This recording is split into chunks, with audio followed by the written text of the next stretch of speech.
to our show. We're today out at Paul Walker's farm, out in New Braintree, right? We're right on the line, so I wasn't sure what town we're in. Paul's been gracious enough to take us through his barn and show us his collection of cars. He says junk, but oh, what an awful word. But beautiful stuff, and we've certainly enjoyed the day here, and I hope as the program goes, you'll enjoy the day watching the show. Paul Walker, thanks very much for inviting us. Glad to have you guys out. Yeah, I wish I had time to get back to your club, but I don't see much time anymore. You know, getting too old. Aren't we all? Yeah. But thanks again. It's been a real pleasure. Thank you. I'm glad you guys came. Yeah. Thank you very much. Okay.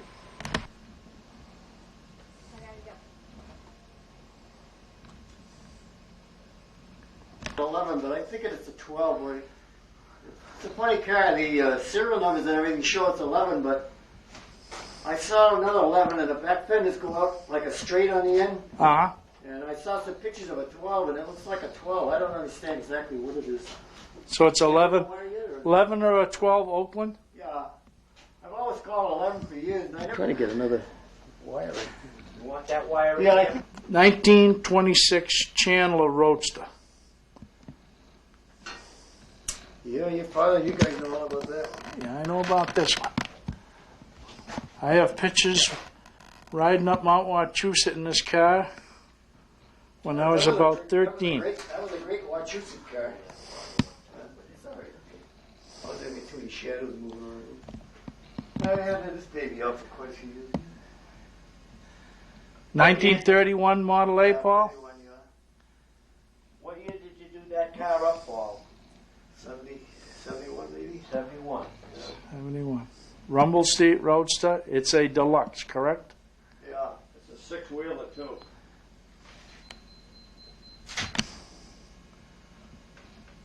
Now, how old are these motors, Bill? Paul? In here they run from 1922 to the mid-50s. 1922 to mid-50s. I've got an older one I'll show you later. Okay. And he, believe it or not, he's got a boat that for every one of these motors.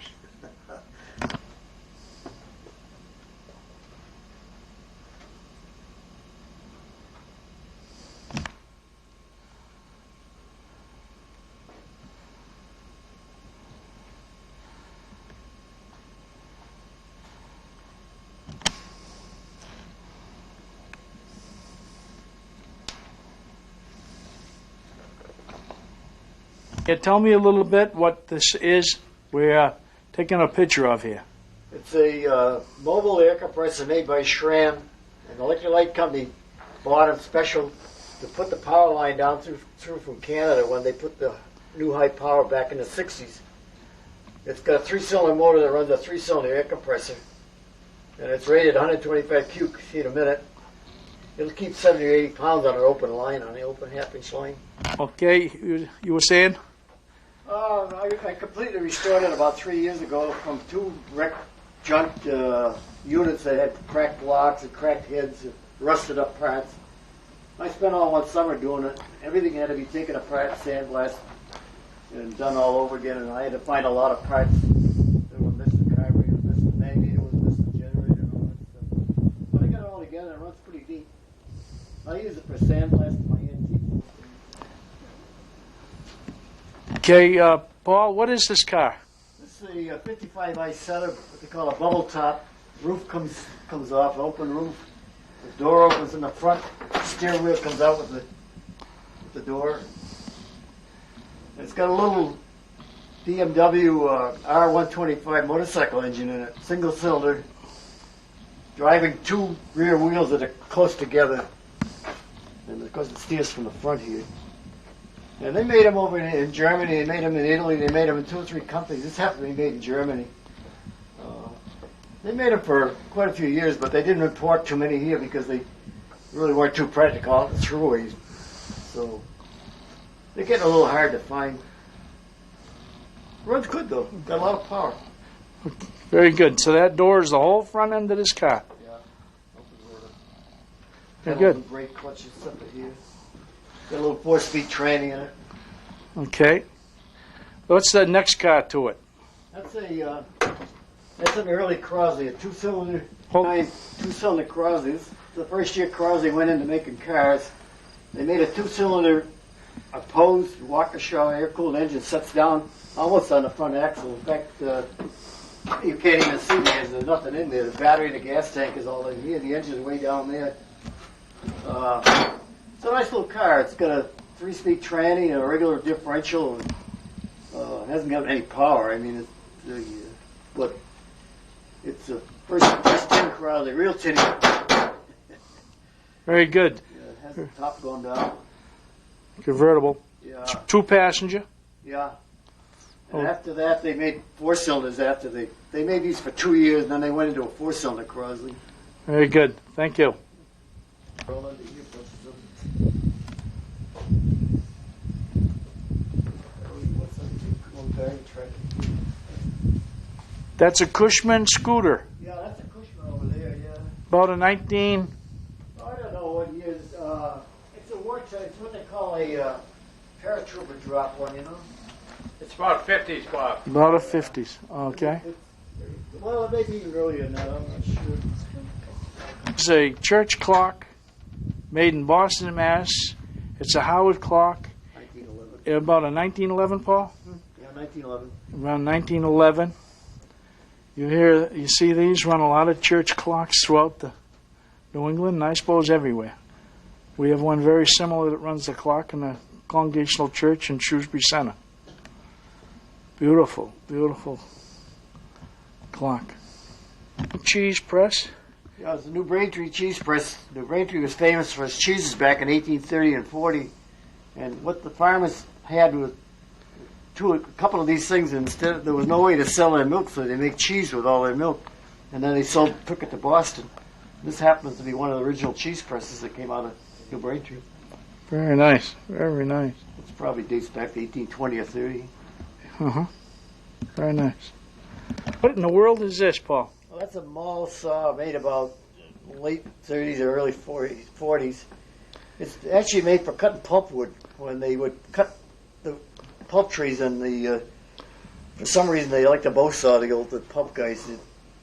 And it's a special saw. It has hooks here to catch the wood. It'll cut on bottom, or it'll cut this way, that way. Either way, you can cut up or down without moving around, you know. I see. And it's made for pulp logs, which weren't over 7 or 8 inches in diameter. So it has a wide throat on it, so it can go right through the log. wood, yeah. And what's the next one to it? Oh, that's another maul, but I don't know, just a plain old saw. All of these are just plain old saws. I've got probably 60, 70 chainsaws on it. Unbelievable.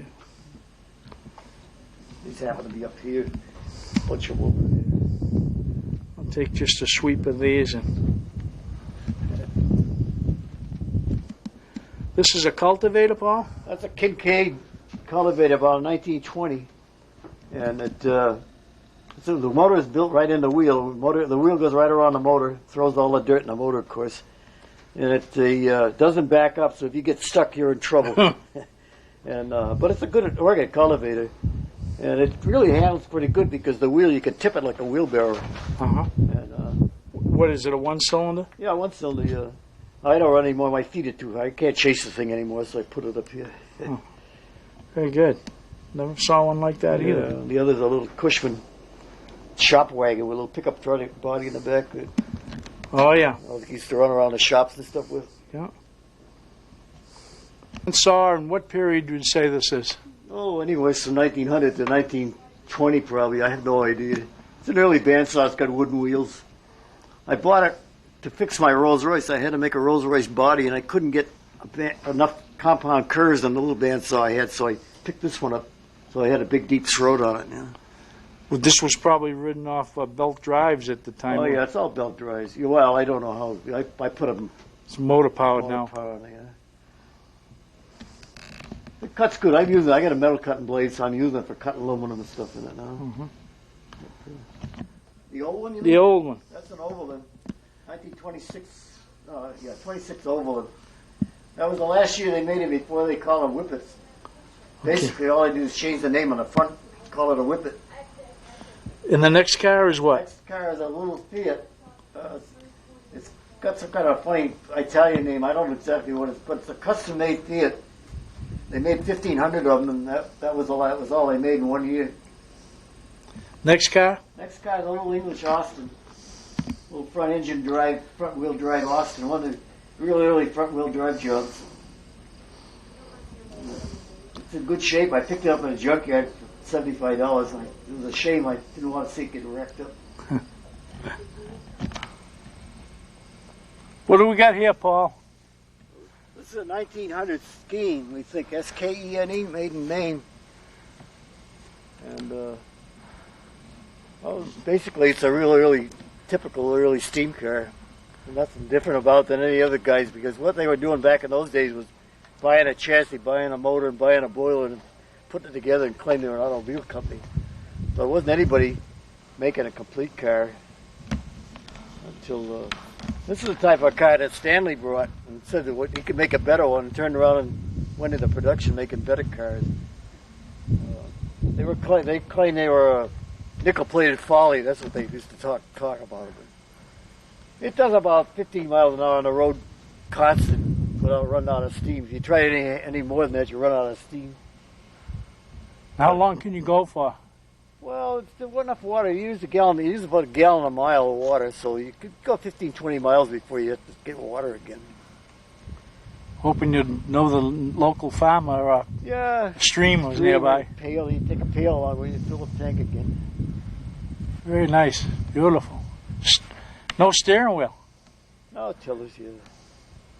It's like a kid's car. If you hit a rock, it takes it right out of your hand because there's no gear or anything. You know? I betcha. The Very brakes, good. the brakes, you might as well forget the brakes. I mean, Well, you didn't go too fast probably in those days. it's a good little parade car. That's what I use. Yeah. Very good. We'll fire it up for you. Very nice. I like it. You're lighting the boiler.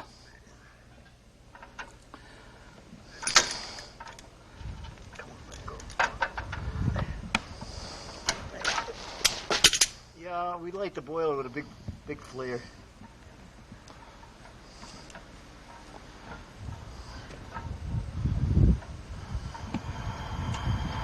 This is a pilot that lights the boiler first. It heats the gas tube, generating tube.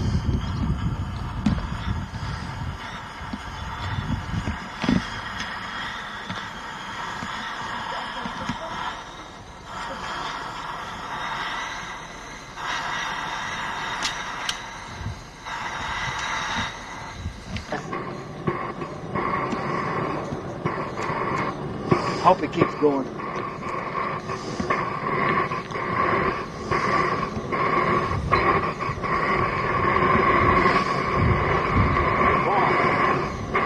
What kind of fuel you using to fire this up? I'm using regular gasoline. Regular gasoline.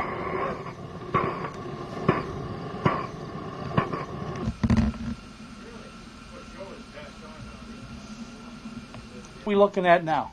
1926 English P1 Rolls Royce, right-hand drive, 4-speed gate shift on it, which isn't too good, and a big P1 engine. The longest wheelbase they made, 169-inch wheelbase rolls. It was custom made for the ambassador to France from England. The ambassador to France took it over there and had a body made in France.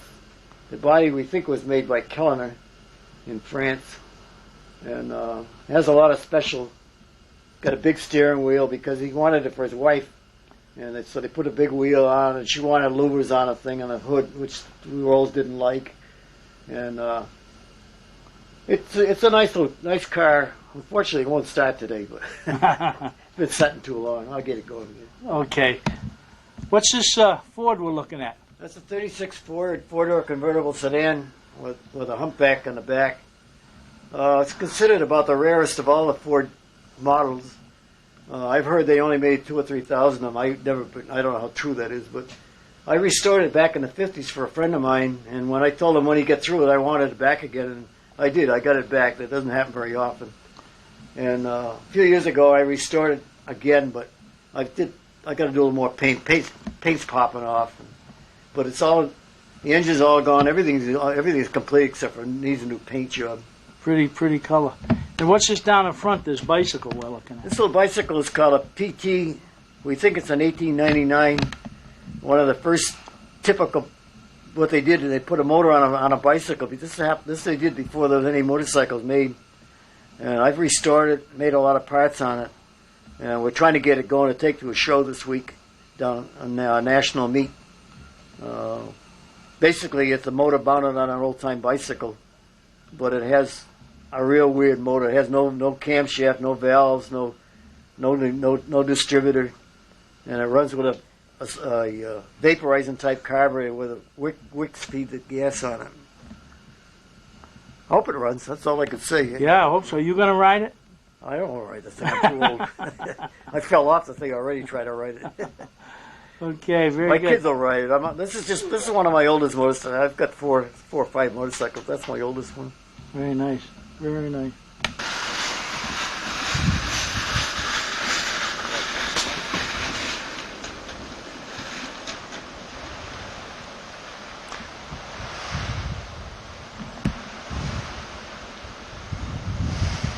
Backs up too.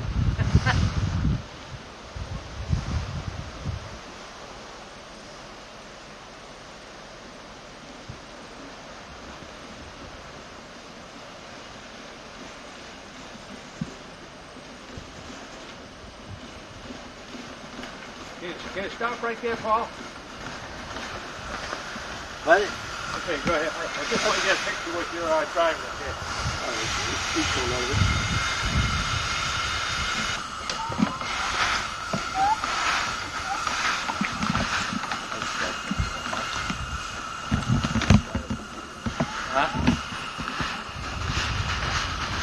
There's steam coming out the back. Love the sound. It really whips around, huh?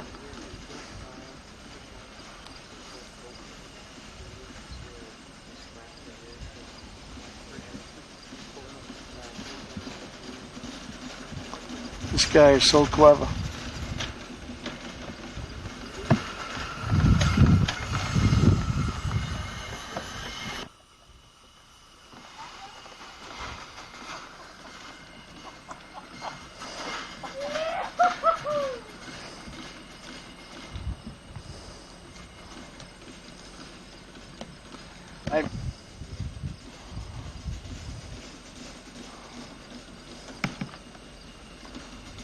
Time just a little off. I can hear one cylinder.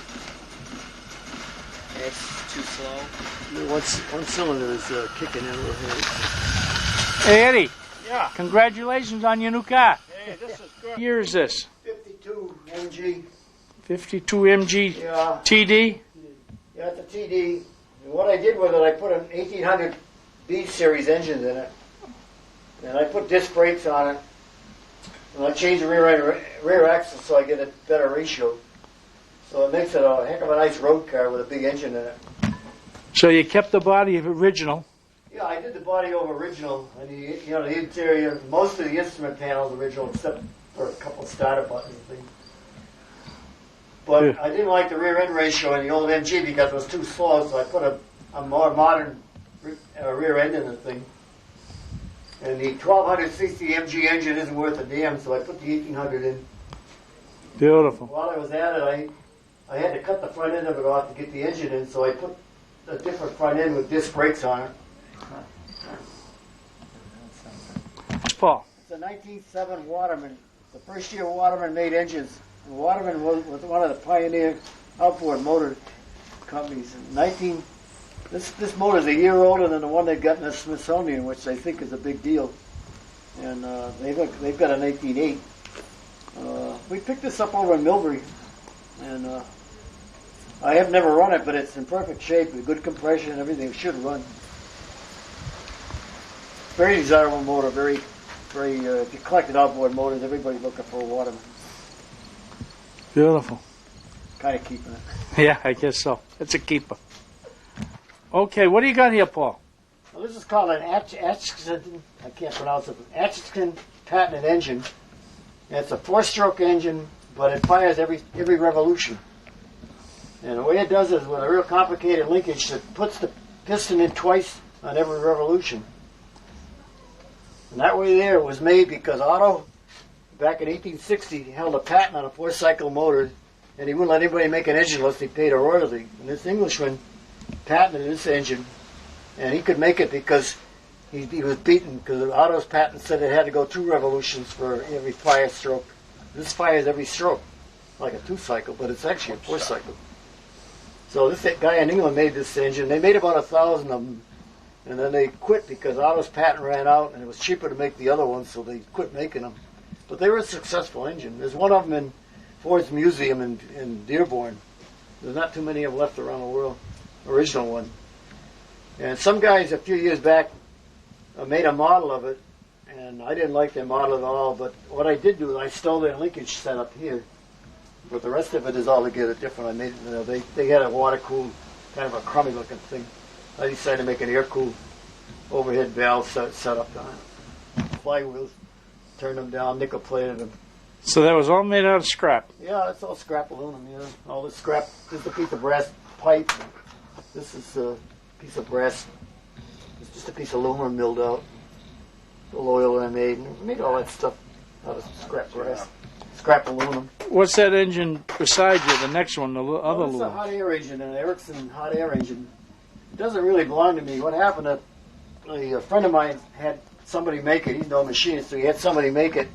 They did such a crummy job. It was impossible. I took it all apart and started all over again, remilled everything, made all new links, and just about used the basic castings.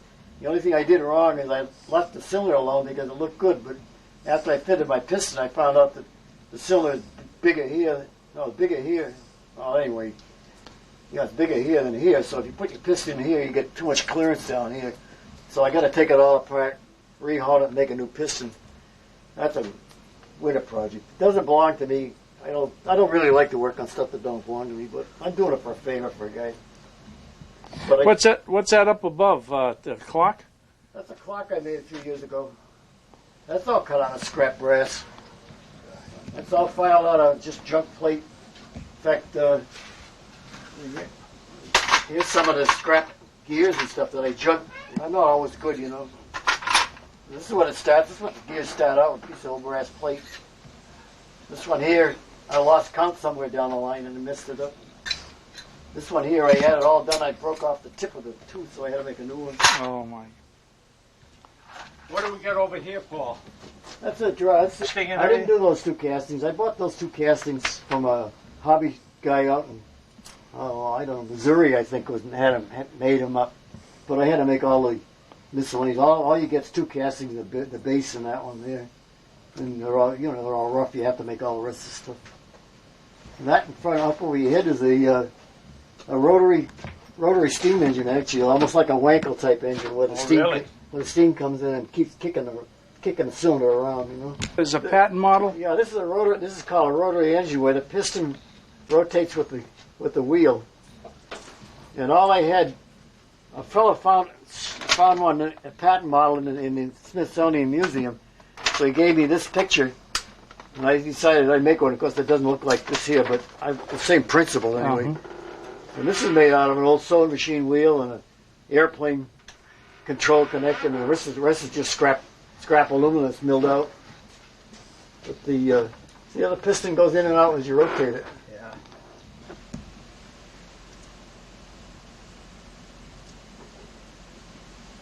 Rolling. This was issued back in the late 40s or early 50s when I was in the club. And I used to stick them on a number plate. That's when we used to meet down in Shrewsbury, and we had a lot of good old meets in those days. It wasn't even incorporated. I know when we were talking about being incorporated, but that didn't happen until we got out to Northrop, was it? Right. Yes, correct. Very good. That's nice. I've never seen one like that. That's why I like to get it on tape. I think Harry King was president at that particular time. I was vice president for a while, but we used to meet down at Harry's place in Shrewsbury Street. Street. Yeah. And before that, Ted Rivers and Sylvester and those guys used to meet out at Ted's garage out at the end of it. Right. Sylvester. I've heard his name several times. Yeah. Yeah. They had a plaque. The guy and he was really up into it too. They helped us a lot. So this. This had a rotary, which I haven't got right now. This has a rotary 9-piston steam engine. Ran on here, turned the shaft, and this is the backside of it. These were the auxiliary pumps and the governors and things like that that went with the steam engine. These are little pumps here, pump water. This governor works up and down, gets little indicators on it. It's all made out of wood. All these pipes are cut out of wood. There isn't hardly any metal except a couple of pins and screws on it. It has a lever here to change the valve action. This thing slides back and forth to change. So that was the a valve. steam engine all made out of wood? Yeah, it's a patent model. Yeah, patent model. Yeah. Somebody spent an awful lot of time carving it. There's gears, bevel gears, all kinds of gears. All made out of wood. Boy, a lot of work went into that. Yeah. Very good. Paul Walker, thanks very much for inviting us. Glad to bringing have you us guys out. Yeah. It's Yeah, I been- wish I had been time to fun. get. Wish I had time to get back to your club, but I don't see the time anymore. You know, getting too old. Aren't we all? Yeah. But thanks again. It's been a real pleasure. Thank you. I'm glad you guys came. Yeah. Thank you very much. Okay.